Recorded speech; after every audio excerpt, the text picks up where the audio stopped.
Bon après-midi, bonsoir chers frères et sœurs, vous qui aimez l'histoire. Alors, nous poursuivons la série de vidéos sur origine égyptienne du christianisme et de l'islam, de Sarwar Tanis al-Asyouti. Alors, nous avons vu comment est-ce que le prophète Mohammed de l'islam en est arrivé à un islam hanifiste, c'est-à-dire les hanifs qui étaient ceux déjà qui, en Arabie, croyaient dans le Dieu unique. Voilà. Alors, donc, nous poursuivons. C'est au cours de cette deuxième phase, donc la deuxième phase, où Abraham devient le thème de l'exhortation des Bédouins au monothéisme que Muhammad entame la critique de la Trinité, Isaac, Père, Mère, Fils, Allah, Marie, Jésus, prôné par la communauté chrétienne de Najran. Voilà. Cela veut dire que les chrétiens de Najran, en Arabie, ils reconnaissaient Allah comme étant un nom de Dieu. Voilà. Mais là, curieusement, on voit que le Saint-Esprit, Marie vient prendre la place. Et c'est ça qui est un peu curieux. Au début de cette deuxième phase, à la Mecque, la critique est encore timide, réservée. Les premiers musulmans n'ont pas encore d'assises, traqués qu'ils sont par les gros commerçants de Quraysh et les réfugiés musulmans dans l'Éthiopie chrétienne. Ils sont encore. Pourtant, la critique s'entame côte à côte avec le récit d'Abraham et de son père idolâtre, c'est-à-dire Terah. La prédication raconte l'annonciation à Marie. Un esprit d'Ar-Rahman, le Clément, le Dieu des chrétiens de l'Arabie, annonce à Marie son immaculée conception. Marie se tient à l'écart pendant la grossesse. Elle enfante, non pas dans une grotte ou une table, comme dans les récits évangéliques, mais près d'un palmier qui lui fait tomber des dattes pour la nourrir. L'adaptation du récit à la nature de l'Arabie est parfaite. Encore nouveau-né, porté dans les bras de sa mère, Issa, c'est-à-dire Jésus, les musulmans appellent Jésus Issa ou bien Enza, parle et déclare qu'il est un prophète. Allah ne peut avoir d'enfant. Donc pour eux, dans le récit du Coran, on voit Jésus qui, dès le berceau, parle. Voilà, un nourrisson qui parle. Voilà, c'est ce que dit le Coran. Le nourrisson, Jésus-Christ parlait déjà. Il disait qu'il est prophète d'Allah, serviteur d'Allah. Arrivé à Médine, Muhammad obtient une base pour son action. La critique de la Trinité devient plus hardie, mais elle est démêlée avec les Juifs tout en poussant Muhammad plus en avant vers le hanifisme d'Abraham, le père des Arabes, le force à ménager les chrétiens. Il ne perdra jamais l'espoir de les rallier à sa cause. Il les traitera avec considération toute sa vie. Eux aussi feront de même. Il n'oubliera jamais que ce sont les chrétiens qui l'ont accueilli durant les années difficiles, alors qu'il était en fuite contre les gros commerçants polythéistes de la Mecque. Que parmi ses tout premiers adeptes figurent plusieurs chrétiens, que le sage Salman, le conseiller de la communauté musulmane à Médine, était un pieux chrétien.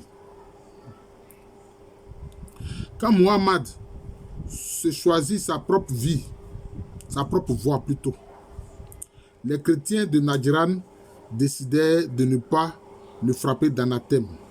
Ils conservèrent de bonnes relations avec lui et reçurent même son représentant Abu Ubaïda ibn al-Jarrah, un homme propre et juste. Aussi, les derniers versets révélés à Médine font aux chrétiens une place privilégiée par rapport aux Juifs. Le thème de Jésus et de Marie revient plusieurs fois à Médine. Les récits les concernant rappellent les données de l'évangile arabe de l'enfance et d'autres apocryphes. Les textes apocryphes, c'est-à-dire qu'ils ne sont pas canoniques, ils ne sont pas reconnus par le canon. Les parents de Marie ne sont pas Joachim et Anne, comme dans le proto-évangile de Jacques, mais bien Imran et son épouse. D'ailleurs, il y a toute une sourate sur la famille Imran. Voilà. C'est-à-dire que dans le Coran qui est censé être la famille de la Vierge Marie. De la descendance d'Abraham l'Arabe. Il n'est pas question qu'un Jésus, fils de David, le protecteur de Marie, n'est pas Joseph comme dans les évangiles de l'enfance, mais Zacharie, le père de Jean-Baptiste. Bon. Le personnage de Joseph, tiré lui-même du proto-évangile, ou bien proté-évangile, ouais, c'est écrit proté-évangile, de Jacques, et des récits de l'enfance qui remontent au IIe siècle après Jésus-Christ, est inconnu du Coran de Jésus. Et Jésus, plutôt, est constamment appelé fils de Marie. Le thème de la conception immaculée de Marie se répète sans cesse et la naissance de Jésus est miraculeuse. Aussi, Jésus ne subit pas à sa naissance ce que subissent les autres enfants. Tout être humain, quand il naît, est piqué par le démon, c'est-à-dire le péché originel, en fait. C'est pourquoi le nouveau-né crie, sauf Marie et son fils. Jésus opère des miracles, guérit les malades, ressuscite les morts, façonne des figurines d'argile sous forme d'oiseaux et souffle dessus pour leur donner la vie. Cet épisode des figurines est conforme à l'évangile arabe de l'enfance, tiré lui-même du patrimoine égyptien concernant le pouvoir magique des prêtres lecteurs de l'Égypte pharaonique. Ces derniers façonnaient des figurines d'animaux et soufflaient dessus pour leur donner vie. Bon, donc vous voyez, voilà le lien encore qu'il établit avec, Sarwa Tanis, établi avec l'Égypte antique. Les versets parlant de Jésus sont mêlés aux versets exposant les accros avec les Juifs de Médine. Dieu a confirmé Jésus par Ruh al-Qudus, l'Esprit Saint. Ruh al-Qudus, le souffle saint, l'Esprit Saint. Mais les Juifs l'ont renié et les disciples l'ont soutenu. Mais ces derniers ont-ils appelé les Ansar nazaréniens, ceux qui ont soutenu Jésus. C'est le même terme utilisé pour désigner les Arabes de Médine qui ont soutenu Muhammad. Allah a fait mourir Jésus, l'a élevé vers lui et placé ceux qui l'ont suivi au-dessus de ceux qui ont été incrédules jusqu'au jour de la résurrection. Muhammad entreprend avec vigueur la défense de Jésus et de Marie contre les attaques des Juifs de Médine, tout en rejetant le dogme de la Trinité. Ici, il convient de rappeler qu'à travers les âges, des situations analogues provoqueront des réactions semblables.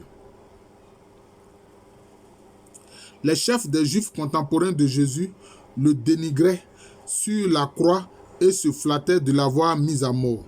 À cela, une secte chrétienne originaire de l'Égypte, le docétisme, du grec dokeo, paraître, répondit dès le 1er siècle que les Juifs n'ont pas crucifié Jésus, mais un autre à sa place, non Dieu.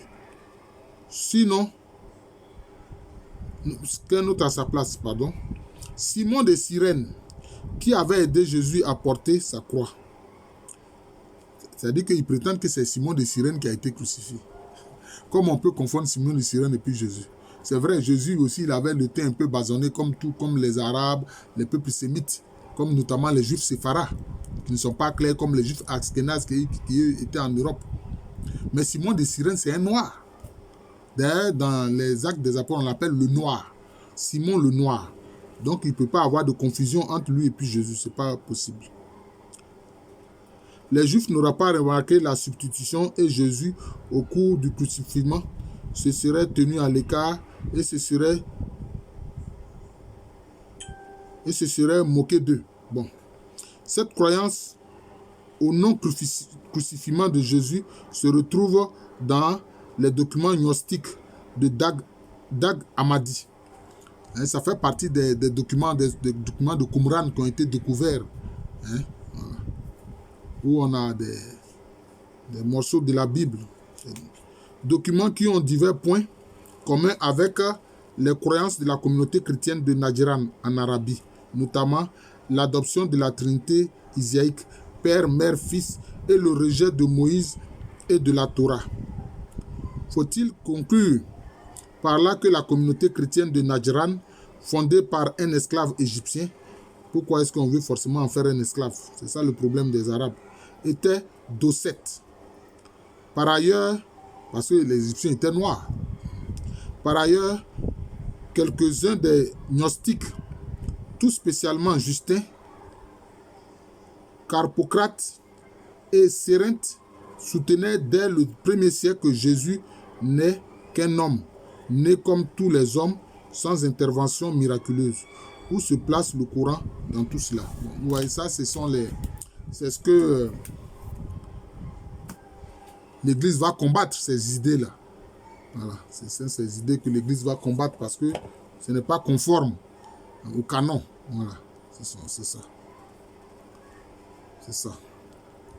Les Juifs de Médine ne cessaient de vexer Muhammad.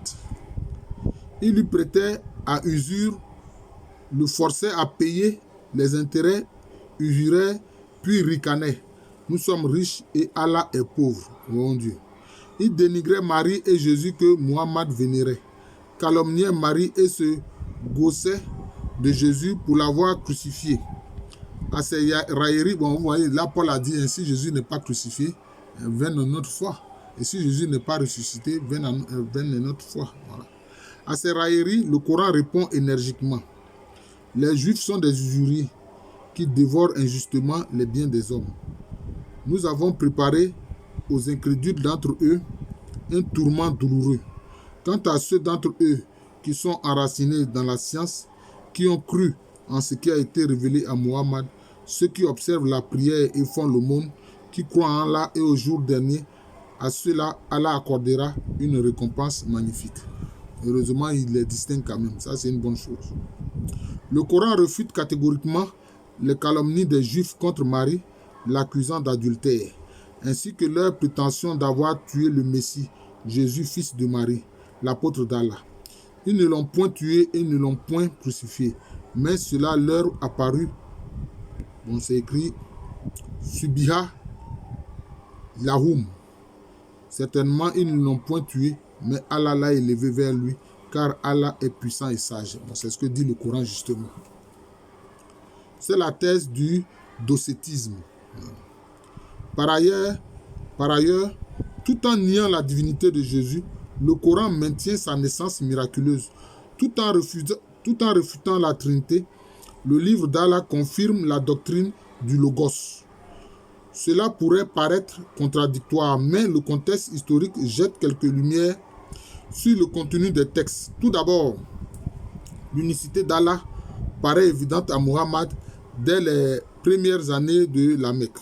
Ensuite, à Médine, les hypocrites des Arabes qui avaient fait semblant d'embrasser l'islam tout en manœuvrant contre le prophète ne se lassaient pas de lui procurer des ennuis.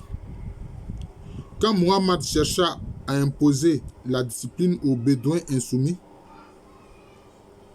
ils firent circuler la rumeur qu'il voulait se déifier comme les chrétiens l'ont fait pour Jésus. Les hypocrites acculaient ainsi Muhammad à un dilemme, ou bien s'aimer l'indiscipline et la discorde dans ses rangs, ou bien le forcer à condamner avec vigueur le dogme de la Trinité et la divinité de Jésus afin de créer vainement d'ailleurs une mésentente entre le prophète et les chrétiens. Ainsi, les versets de cette phase mettent Jésus sur un pied d'égalité avec Abraham, Ismaël, Isaac, Jacob, Moïse et les autres prophètes. Les musulmans croient en eux tous sans distinction. Jésus est comme Adam. Allah l'a créé de poussière, puis il a dit « Sois » et il fut. Voilà, donc c'est ça.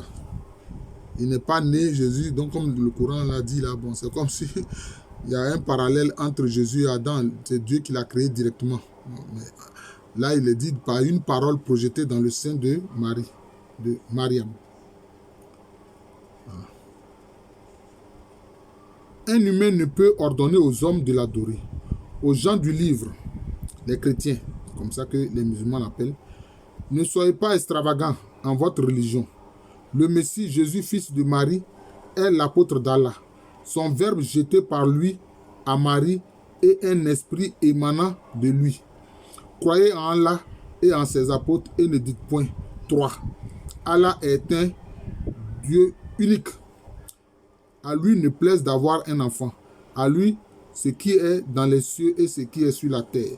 Le Messie ne dédaignerait pas d'être le serviteur d'Allah. Les thèmes de la prédication, on se rend compte que Muhammad est confronté non seulement aux Juifs, à Médine, mais aussi aux chrétiens. Voilà, aussi aux chrétiens. Voilà. Parce qu'il ne reconnaît pas la divinité de Jésus, mais il reconnaît que c'est Allah qui a jeté une parole dans le sein de la Vierge pour qu'il naisse. Voilà, donc c'est ça. Les thèmes de la prédication en cette deuxième phase rappellent ceux de la pensée égypto-chrétienne. Il en est ainsi du principe fondamental de l'agapé, l'amour. Tout d'abord, l'amour de Dieu. Heureux, dit le sage égyptien, celui qui aime Dieu, il atteindra sans dommage le château de son cas, c'est-à-dire de son esprit. Le cas est la force divine incarnée dans l'homme, qui le quitte à la mort. Par la résurrection, l'homme va rejoindre son cas dans l'au-delà. L'évangile fait de l'amour de Dieu le premier commandement. Tu aimeras le Seigneur ton Dieu de tout ton cœur, de toute ton âme, de tout ton esprit et de toute ta force. Ce texte renferme 4 dimensions essentielles de l'individu chez les anciens Égyptiens. Le cœur, Ib, l'âme, Ba, l'esprit, Ankh, la force, Ka. Mais je crois que le Ankh ici, c'est le cœur intérieur en fait. C'est la conscience. Voilà, mais lui, il a mis ici l'esprit. Bon. Et puis la force, Ka. La réunion de ces 4 éléments ne se rencontre pas dans le judaïsme, car la notion de Ka, force, comme entité à part, fait défaut. Le judaïsme ne connaissant que le dualisme de l'âme, Nefesh, et de l'esprit, Roua. Le Coran, à son tour, pose comme principe l'amour de Dieu. Ceux qui croient sont les plus ardents en l'amour d'Allah. Dit, si vous aimez Allah, suivez-moi. Voilà. Vient ensuite l'amour du prochain. Les sages de l'Égypte ont élaboré ce principe dès le 3e millénaire avant Jésus-Christ et lui ont donné toute son ampleur humaniste. L'amour du prochain s'étend à faire le bien même aux méchants. L'Évangile fait de l'amour du prochain côte à côte avec le partage des biens, le principe fondamental de la vie en société. Le Coran fait de même. La piété ne consiste point à tourner au visage du côté du levant ou du couchant, mais la piété, c'est celui qui croit en Allah, au jour dernier, aux anges, aux livres, aux prophètes, qui donnent les biens pour l'amour d'Allah et pour l'amour d'Allah aux proches, aux orphelins, aux pauvres, aux fils du sentier, le voyageur, aux mendiants et pour racheter les esclaves. Le Coran dit encore, louant les adeptes de Médine qui ont soutenu le prophète et les émigrés. Or là, on se rend compte de quoi? Pour racheter les esclaves. Or là, on va voir que les Arabes musulmans, notamment la dynastie des Omeyyades, puis ensuite la dynastie des Abbassides et tous ces gens-là à cette époque-là, ils vont esclavagiser beaucoup de Noirs. Donc en fait, ils ont totalement désobéi au Coran. Voilà. Ils ont totalement désobéi au Coran. Au contraire, ils sont allés faire des Noirs des esclaves. Et ils ont cette mentalité-là même encore aujourd'hui, les Arabes. C'est ce qu'ils font. Ce sont de mauvais musulmans pour la plupart. Heureusement, ils ne sont pas tous ainsi, mais la majorité l'est. Le Coran dit encore, louant les adeptes de Médine qui ont soutenu le prophète et les émigrés. Ils aiment ceux qui ont émigré vers eux. Ils ne trouvent en leur cœur nulle envie pour ce qui est accordé à ces émigrés. Parce que Mohamed qui vient avec ses compagnons sont considérés comme les émigrés. Voilà. Maintenant, il y avait les autochtones, enfin les natifs même de Yatrib de Médine. Ah, c'est comme ça. Ils les préfèrent à eux-mêmes, lors même si pénurie existe chez eux.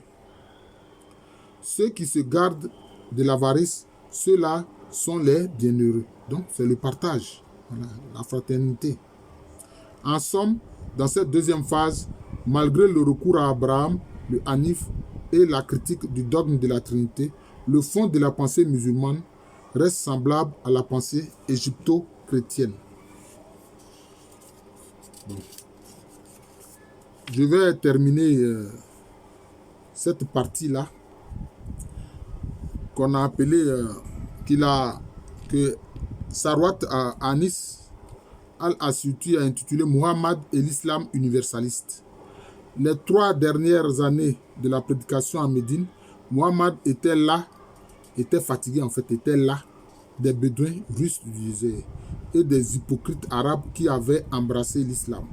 Le prophète était de plus en plus convaincu que les Arabes ne valaient pas mieux que les autres nations, que parmi les hommes, qu'ils soient arabes ou non arabes, musulmans, chrétiens ou juifs, il y a des bons et les mauvais, les probes et les exploiteurs. Surtout qu'après la conquête de la Mecque par les musulmans, Muhammad se dirigeait vers le nord et envisageait de propager sa foi dans le monde, ce monde plein de races et de religions. Bon. Le critère pour la différenciation entre les hommes ne doit plus être cherché dans l'appartenance à une race arabe et non arabe, ni dans l'affiliation à une classe noble ou plèbe, ni dans la croyance en une religion, musulman et non musulman, mais il doit être un critère d'œuvre, de bonnes et de mauvaises actions. Le Coran s'adressant à tous les hommes et non seulement aux musulmans, et non sur le principe catégorique. Ô homme, le plus digne devant Allah est celui d'entre vous qui le craint le plus. Voilà un critère. Je crois que dans les hadiths, c'est-à-dire dans ses enseignements, il a dit que le plus grand parmi vous, c'est celui qui est le plus pieux. Voilà. Mais les Arabes, beaucoup d'Arabes, vous pouvez voir les Noirs comme des gens, des êtres inférieurs, hein, donc il faut esclavagiser. Et puis, ils font comme si l'islam, bon, ça doit être seulement une affaire des Arabes. Voilà. Oh, non. Ce n'est pas ce que, en tout cas, l'histoire nous dit. Et ce n'est pas ce que pensait le prophète Muhammad. Voilà le problème. Quelque part, ils ont dévoyé les idées du prophète. Et le hadith commente: le jour de la résurrection, Allah abaisse les généalogies des hommes. Ô hommes, votre Seigneur est un, votre Père est un. Vous êtes tous à Adam. Adam est de poussière. Le plus digne devant Allah est celui d'entre vous qui le craint le plus. Il n'est plus question d'être un arabe, fils d'Abraham. Allah l'a envoyé, Muhammad, pour tout le monde. Je suis envoyé pour le rouge et le noir. En tout cas, que les Arabes écoutent cela. L'arabe n'a de mérite vis-à-vis du persan, ni le persan vis-à-vis de l'arabe, ni le noir vis-à-vis du rouge, ni le rouge vis-à-vis du noir, que par la crainte. Voilà. Donc je vais m'arrêter là. C'est ça. Hein? C'est ça. Ces évolutions-là. Et donc, on voit que l'universalisme de l'islam déjà, au temps du prophète, on voit bien ces aspects-là déjà dans le Coran. On voit cela dans le Coran. Alors, quelquefois, quand j'entends les gens dire, oui, chaque peuple a sa religion, c'est pas vrai. Dans ce cas-là, on va finir par dire que chaque individu a sa religion. Voilà, c'est tout. C'est tout. Voilà. Donc, les messages religieux sont adressés à tous les hommes. Voilà. Et chacun opère son choix, selon l'expérience qu'il vit. Voilà, c'est tout. Il ne s'agit pas d'imposer quoi que ce soit à qui que ce soit. C'est ce que souvent les gens ne comprennent pas. Je vous remercie. Donc, je présentais là un pan de l'ouvrage de Sarwat Anis Al-Asyuti sur origine égyptienne du christianisme et de l'islam. Petit à petit, on approche vers la fin, mais il y a encore beaucoup de choses à lire dans ce document. Merci encore et bonne soirée à tous.